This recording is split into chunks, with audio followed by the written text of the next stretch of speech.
Okay, so what are the different types of trademark? The word trademark has become used generically to refer to collectively a number of types or of trademarks or similar things to trademark.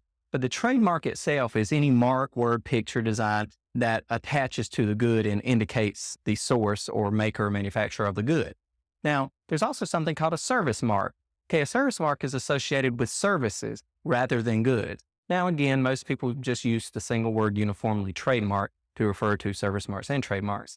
There's also certification marks, and that's a mark used by a entity or organization that demonstrates either quality, origin, or some other characteristics.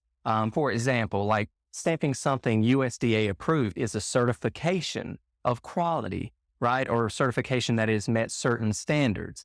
Okay. That organization, its stamp is a certification mark and it's protected that way.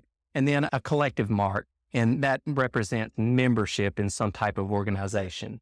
Okay. It doesn't necessarily represent the brand itself, but it represents specifically membership, and that's known as the collective mark. And then the last thing is trade dress. Trade dress is basically a design or an overall look or image for business or activity, etc., that comes to characterize that business or activity. Think, for example, of fast food restaurants. All fast food restaurants have a very unique design or motif that they employ on all of their buildings, all of their advertisements, etc. That overall image or appearance or design is protected. So you can't build a building that looks just like a Taco Bell and sell food out of it if you're not a licensed Taco Bell franchisee.